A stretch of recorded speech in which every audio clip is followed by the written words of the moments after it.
Welcome back, students of the dojo. Grab your running shoes because we are back on that book treadmill for 5th edition Dungeons & Dragons. This week, we're taking a look at Fizban's Treasury of Dragons.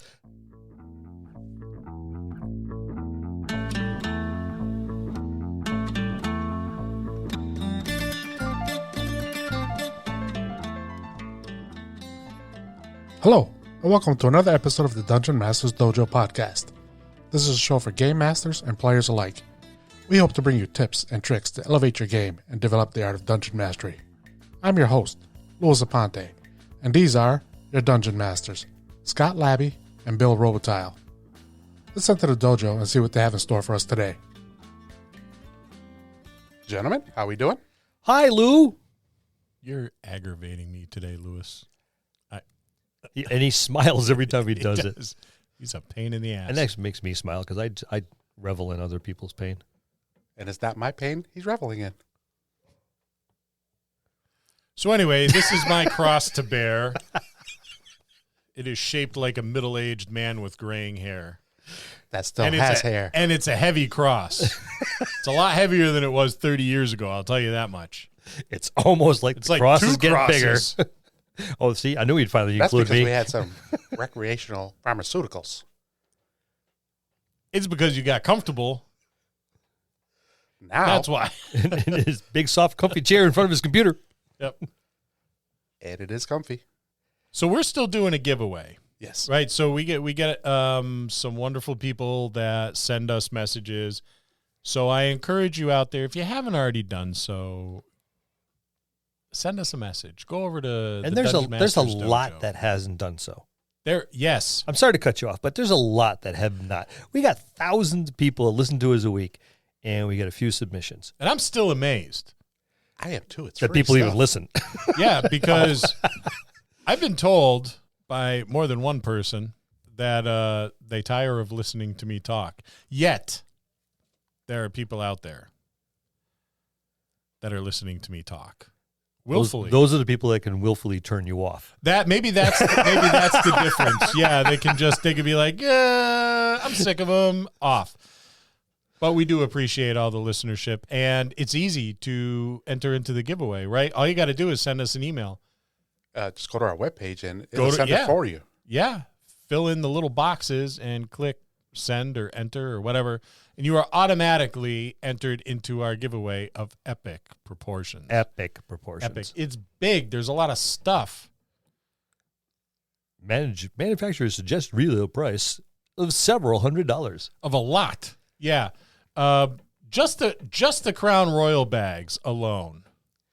Do you know what our livers had to go through to make sure that those Crown Royal bags were available? The sacrifices we make for our listeners. Yes. Daily sacrifices. Daily. Scott's daily. I'm weekly. Yeah, Lou's not much for sacrificing. I'm just consistent. But you get White Box, Medieval Fantasy Adventures, the Rad Hack, Brass and Steel, Steampunk RPG, The Curse of Strahd, but it's like the special one, the collector's edition. Box set. The revamped box set. It comes with a coffin, so that's awesome. That's where Scott's heart It is. comes in a box shaped like a coffin. It Comes in a doesn't. box It doesn't shaped come like with a- a coffin. Yes, let's get that. Yeah, like a box, a coffin-shaped box, but still that's pretty cool, Well, right? I mean, if you had a guinea pig or a rabbit recently Yeah, pass away, you or- might be able to double dip there. But a halfling. oh yeah, no. yeah. There's a what else? Horde of the Dragon Queen. Horde of the Dragon Queen, D&D retail adventure. Out of the Box Adventures from Out of the Nerdarchy. box, yeah, Nerdarchy's out. I'm a big fan of that book. I really like that, and we should talk about that one of these days. We're going to. Then we have the D&D starters kit as well as the essentials kit. Yes, big win, super stuff if you're starting a gaming club, right? There's dice. There's dice, You need dice. Lots of dice, dozens of dice. Need them for your gaming club. Dice Yep, trays. dice trays to go with that, and we mentioned this before, but if you're going to rock it old school, right? Crown Royal bag is what you put your dice in back in the 70s. And that's why we're giving them out. And As that's why we refer to them as traditional dice bags. Traditional dice bags. Before dice bags, there were the Crown Royal bags. Thank you, fathers, and the occasional mom out there for draining the Crown Royal and tossing the bags our way. I was at a gaming convention with Chet this past weekend, and he was proudly rocking the Crown Royal bag. And it was probably one he's had since high school because it was what are they? They're purple, right? Yes. The original ones are purple. This was like a light blue. It is so old. A vintage traditional. Vintage, yes. Well worn and comfortable, like an old pair of sweatpants. So we got those in there for you. There's so much. Oh, there's the Young Adventurers collection. Right. Yep. The whole thing. So time to start showing the kids how to play, right? That consists of, I think, 4 books. Yeah, 4 books, and they're awesome little books too. They're perfect for I have them at kids. the home. That's what I'm showing my daughter with. Yep. And all you got to do is go to the DungeonMastersDojo.com right there on the front page. Down at the Contact Us section. Yes. Fill out the boxes. Fill in the boxes. Send it off. Say something nice. Say something evil. Say something rotten. Say something. Yeah. So far, no one said, "Hey guys, you suck." So thank you for that. Exactly, yes. Of course, now we're going to get one that just says, "Hey guys, you suck," but that's okay. It would still be entered. That's It'd fine. still be entered. Yeah. And with our luck, you'd probably be the one that won. And then we're going to say, how much do we suck now? Yeah. Not as much, I guarantee. All right, now you're tolerable. I even got a message from someone over in Ireland that I responded to today. Ludwig. Ludwig, yep. Ludwig, yeah. And he, it made me sad because he said, even though it's for U.S. people only, I felt like I needed to tell you guys that I really enjoy your stuff. And I was like, oh, man. I went on Drive-Thru RPG and I bought him a couple of, I think it was 1 or 2 PDFs, and I sent them to him. Oh, that's awesome. You're swell. Good, because we certainly would like to include our friends overseas, but we just haven't found a cost-effective way of doing it. But Lou, our tech guru, is researching this. Yes, I am. And we will hopefully, our next go-around, be able to include our friends overseas and in Ireland, like Ludwig, and the UK and Australia and Japan and New Zealand. That's going to cost a lot. That's, yeah. But that's okay. It'd be worth it. Yes, it would be. But thank you for everybody that's entered into the giveaway. And thank you for all of you folks overseas listening to us, because it's extremely flattering when someone outside of your home, like country or continent, Yes, is listening to you and hopefully enjoying what you have to say about the game. And it's pretty cool to see just how many people, because we get to we have a little map we look at, and it's all color coded, and I don't really know what the colors mean because I don't see colors that well, but it's cool to see the world map with all of these countries and parts of continents and the whatnot where our listeners are from. Not just because they're listening to us, but because that means that D&D, our beloved hobby, is being played like all over the world, which is super cool, because why would anybody listen to us if they weren't playing D&D? But that's not to say you should turn us off if you're not. Just buy the book, start playing. exactly. Yeah. I wonder if we're in Antarctica. Are we in Antarctica? We were one time. We were in it. There Well, was. well, I was just thinking, there's nothing but science stations, which means they're full of nerds. Yeah. So they have, there's got to be one of them going, hey, What- get a load of these guys. What do you do when Yeah. you're done sciencing? You can only bowl with penguins for so long. Right. Or do like the polar bear dips, actually that'd probably kill you in the Antarctica. Well, that and a real polar bear might show up. And then you're in a pickle. But yeah, what do you do when you're all done sciencing? You call the Russian guys that are in the outpost down there and go, hey man, it's Friday night. Let's order a pizza. Well, we did on Thursday. It should be here any minute. And let's play a little D&D, right? There you go. And at least one person's like, hey, look, I know a great place where we could listen to. Yeah. And it's voices other than our own. Lou is furiously going through our areas to see whether or not we still have a listener in Antarctica. I don't see him here, but of course I'm still going through the list. The list is quite extensive. Germany, Greece, Australia, United Kingdom, Russia, Czech Republic, Austria, Netherlands, Sweden, Singapore, Faroe Islands. That's a new one. No, it's been in there a while. Okay, I didn't notice it before. Ireland, Serbia, Belgium, Brazil, Bulgaria, and the list goes on and on. Jordan. The last time I counted, it was 59 countries. That's a good number. Yeah, so we appreciate your listenership. That's great. All right, now we've kind of spouted for quite some time now about ourselves. Yeah, So, and don't get me wrong, it's one of my favorite hobbies. we know. But let's move on to the actual content. Yeah, we're talking about what? Tasha's Cauldron of Everything? What? Yeah. He has Seeing the if wrong you- sheet in front of him. Whoops. Again. Oh, yeah. There's Fizban's, my buddy. okay. Fizban's. Oh, yeah, that's right. There's the Can Robert you put that beer back? Patterson. You don't need it. The what? Put that beer back. You don't need it. No, I do. I figured it out. What's that? I've been able to tolerate you for the past 30 some odd years because of alcohol. That makes sense. Not because of your alcohol intake, but because of mine. That's my excuse too.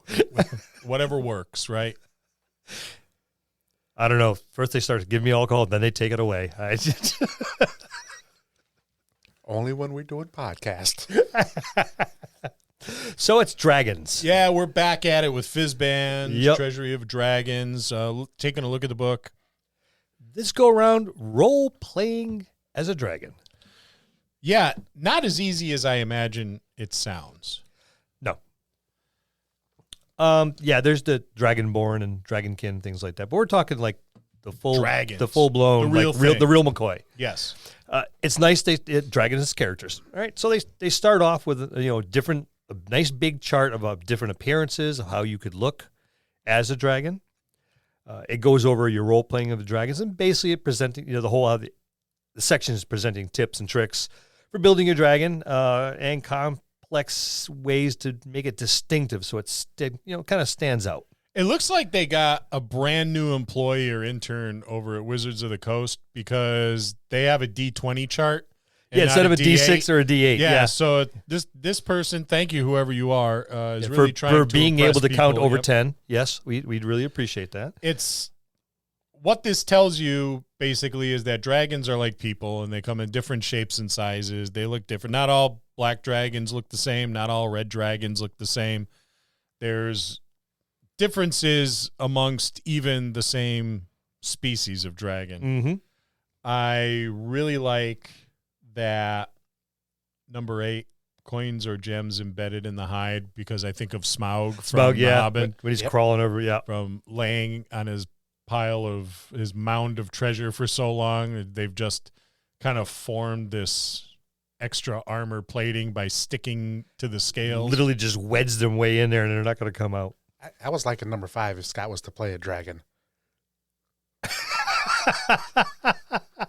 Notably overweight or underweight. Yep.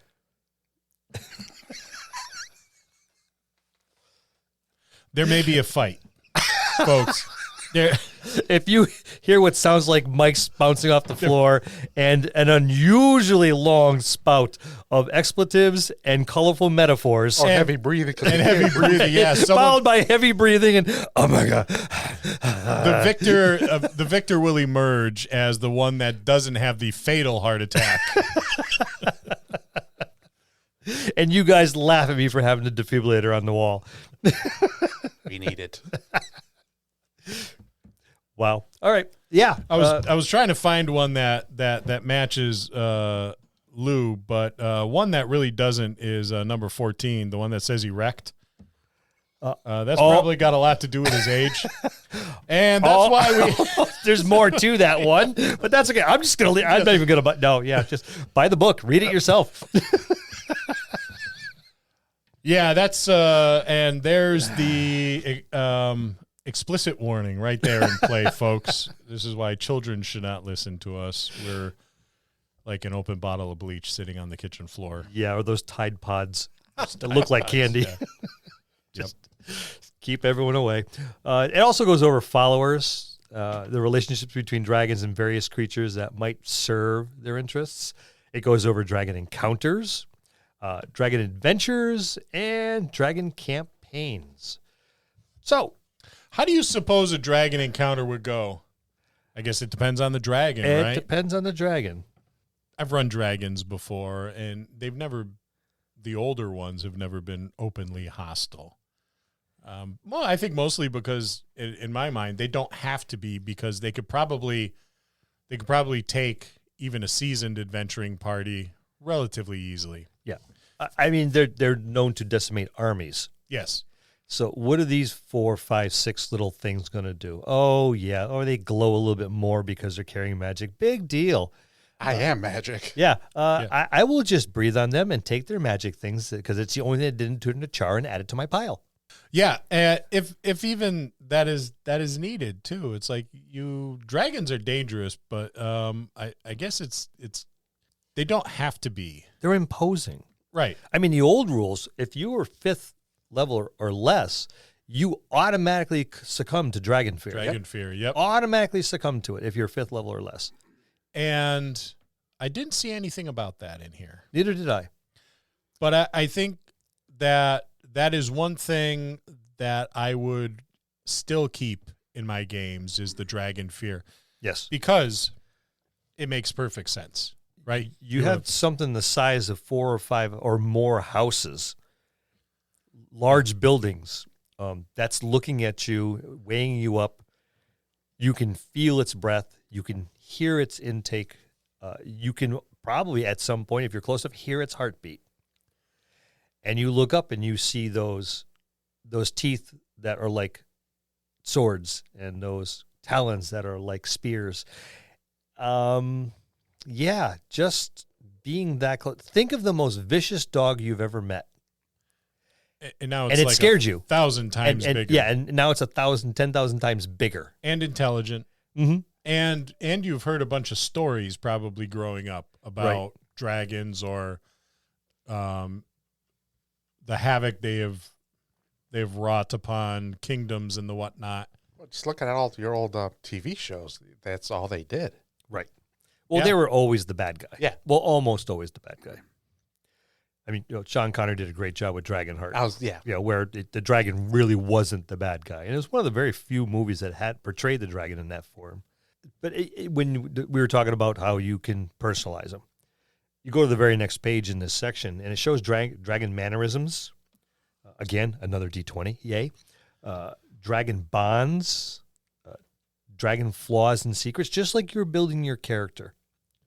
Well, you are building a character. You're just building a dragon as a character. Right, and this works great for a dragon NPC, even if you're not playing a dragon. But right. You want to build something with some depth that they're going to be coming back to maybe more than once, or we'll send them out on a quest, and you have to come back and converse with them and maybe out one more time. Maybe this turns into be one of the party's patron. Yeah. I'm not going to give you magic, but I can give you stuff. Yeah, there's a lot of stuff. There's a lot of stuff here, and I'm going to let you borrow it. And it doesn't have to be physical stuff. It could be knowledge as well, which is Exactly. actually more important. Yep. So I'm going to give you knowledge. I might give you a couple things that glow in the dark. I'm going to give you a lot of coin. But you're going to do this for me. And when you come back, I'm not worried about the coin, but those magical items I give you, you need to give them back. And if you don't, you'll make me upset. And you don't want me to make me upset.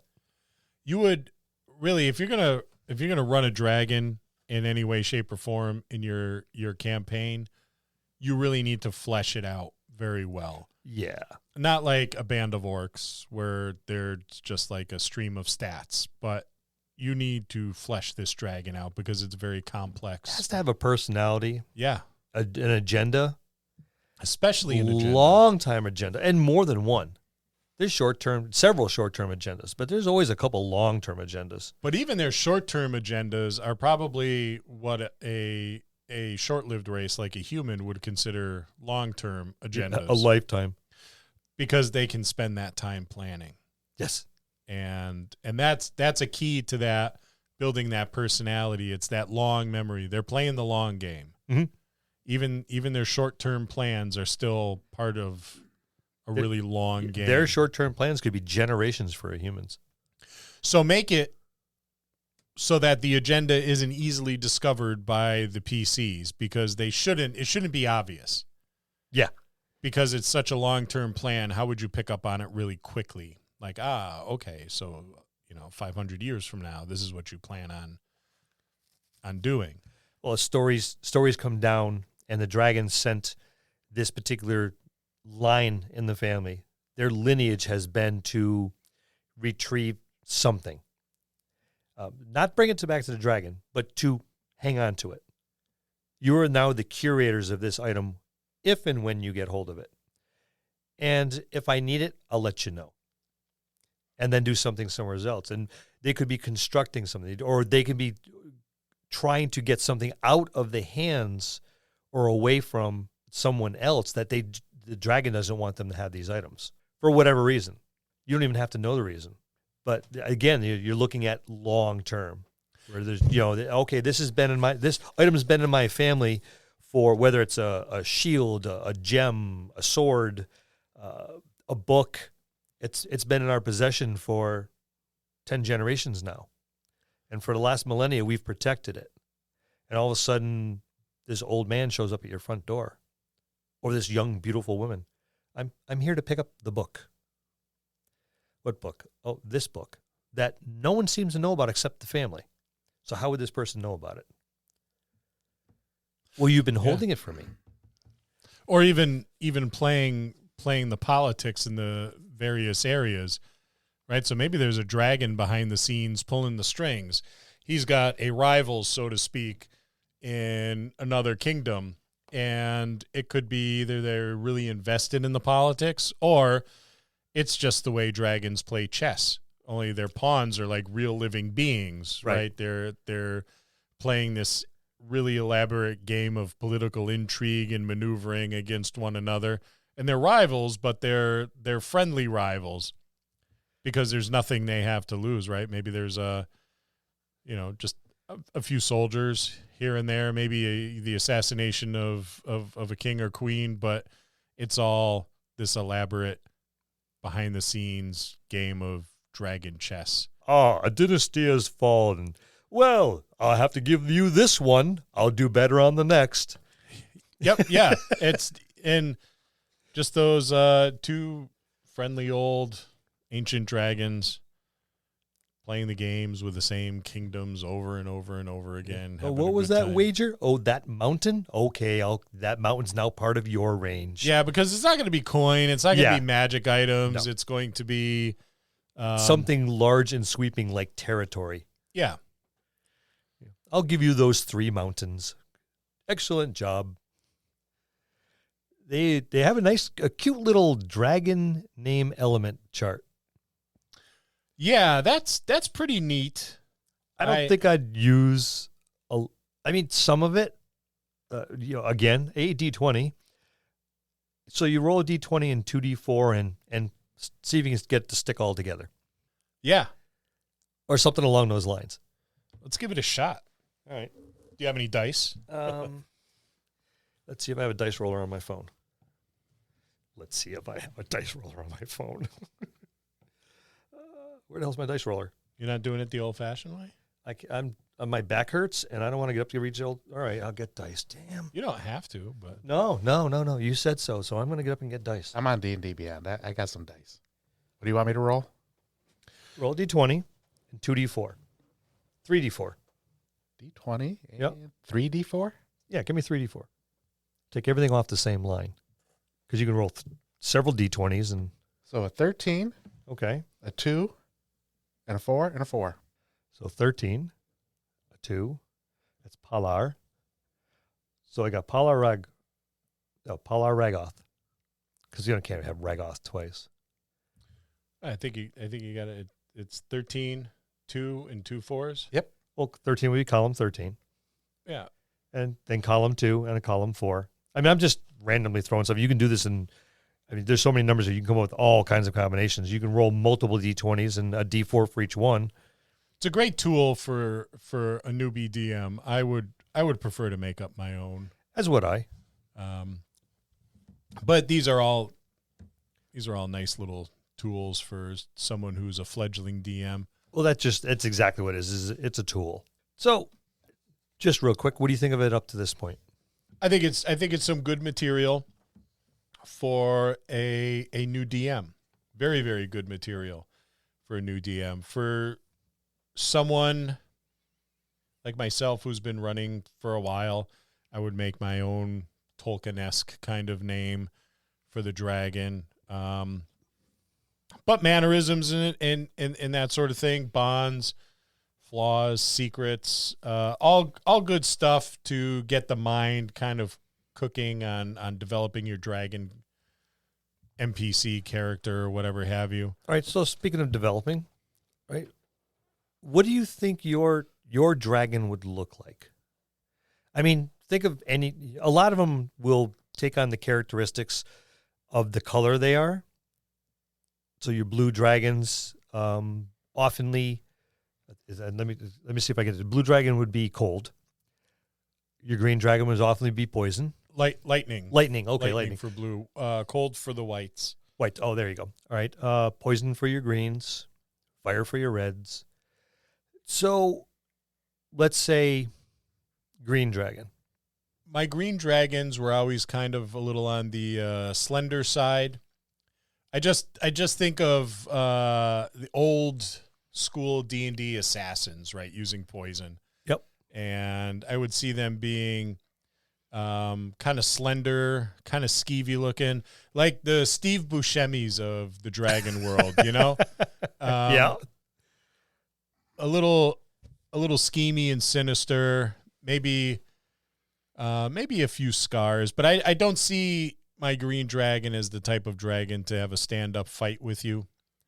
I would see it kind of using a lot of subterfuge. It might have kind of gotten on the bad side of a dragon more potent or powerful than it.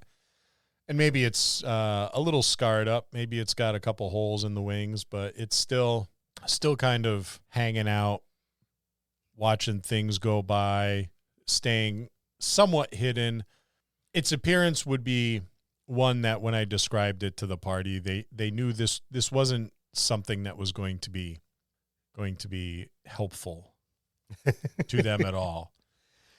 I was going to go a different direction. Something, if you took like a Nile crocodile and bloat that thing up a little bit, shorten the nose almost so it's almost frog-like, because I can see them not doing the business themselves. Again, being skeevy and mischievous, but having underlings do their work for them. So they don't have to work very hard. So it may be a little bit overweight, maybe mire themselves deep in a bog. Travelers would come by, lure them in, offer them things to do things for them. Wings probably, but very rarely flies, and more magical flight than wings. The wings are more for show than anything else. So I mean, maybe just a cross between like this really big bloated frog and a Nile crocodile. Just because everyone loves to make these little sleek and slender and muscular dragons, and sometimes they just aren't. Well, I would imagine a dragon would be much like a human. Once they hit middle aged, they're a little thicker around the middle. They've settled in. They're not scrapping as much as they used to. They've got their home pretty much established with all of their stuff, and they've got their underlings doing most of their bidding. Right. So they're kind of relaxing and they're eating good, and because of that, they're a little thicker around the middle. A little thicker. Curvaceous. I think that would all depend on the age of the dragon, too. Maybe the dragon's just lazy. Maybe the dragon's just simply lazy. It's going to wait till a caravan came by, and it gorged itself on everything. Yeah, and took a nap for a while. Yeah, until it's ready to, and you happen to stumble across it, and maybe woke it up. Okay, that works. But, I mean, you could play it different ways, but I like to try to take things a little bit out of the norm. not present the same thing each and every time. But that being said, so you have we've already discussed how the dragons think long term, and their stakes in their little game of chess is going to be a little bit different. But how do you think a dragon, especially an adult dragon, maybe not even an ancient dragon, because they're going to look at things different. Yep. How do you think an adult dragon is going to view the world in general? An adult dragon, I think, would view the world as an ever changing environment, and almost perhaps like their own kind of playground. After living for such a long period of time, I imagine they must get bored. So they would do a lot of things that perhaps a younger dragon may not. Like maybe they like to vacation. Perhaps they like to go on holiday. And when they go on holiday, they go under the guise of a human or an elf or a dwarf or what have you, one of the other races of the realm, just so that they can maybe experience some of that culture a little bit more. Maybe they've gotten all that rambunctiousness of youth out of their system, and now they just want to experience what it's like to live amongst the mortal people that they thought were pretty much hors d'oeuvres back in their youth. Now they have a greater understanding for the cultures of the world and the intricacies and the politics and the relationships. Perhaps they've even fallen in love with someone who is much shorter lived than they were when they were under the guise of whatever species it was they were visiting. I think as well as dragons, because of their long lives, learn a lot of things. Well, how best to learn them than to go out and experience? Yeah. And they might even be, you might even find them in various academies. Perhaps they're known to be a dragon. Perhaps they're unknown to be a dragon, and they're doing a little teaching. They're sharing their knowledge. They're like a living library. They've lived so long. I see them being much more mellow than they were in their youth. A bit. Yeah. Maybe not as quick to anger, but when they are angered, there's hell to pay. But I can see their retribution being more thought out. Yes. I'm not just going to fly over and burn the town. Because why? There's a lot of things in that town I like. But the ruling king, duke, baron, that person pissed me off. And they're the ones that I need to seek retribution. So maybe I'm just going to land on top of their home and incinerate it. Or freeze it, or electrify it, or poison it. But that little group I don't like anymore. Yeah, or send a minion in. Folks, bring us your, whoever it was that pissed off my dragon boss, or he's going to wipe out the entire city. All he wants is that one guy who was a jerk. Yeah. So bring him out, and you all will be fine. But this is the one that, he's going to fly off with and slowly eat or whatever have you, or turn into a servant or whatever. But I see them being less reactive and more cunning. Yes. And scheming and plotting, perhaps. I agree. And this is also a good time for them to see what the neighboring areas is, not necessarily just theirs. Because as a juvenile, they didn't travel very far. Now they're an adult and they're moving around. They've learned quite a bit about their immediate surroundings. All right, let's check out the nation on the cardinal points. Let's go around the compass and check out these other nations. And are they friendly? Are they foe? Are they allies? Are they not? Are they just a band of hunter-gatherers? And maybe that's a place where we can expand. So I could see them going out and beyond the borders of their own area. And that's a look at Fizban's Treasury of Dragon, Role-Playing a Dragon, Part 1. We'll see you next time in the dojo. That's going to conclude this episode. Thanks for tuning in and listening. Please subscribe to the podcast for more great content. If you'd like to hear a particular topic, you can reach us on Facebook at the Dungeon Masters Dojo, or you can drop us an email at thedungeonmastersdojo@gmail.com. Thank you, and have a good day.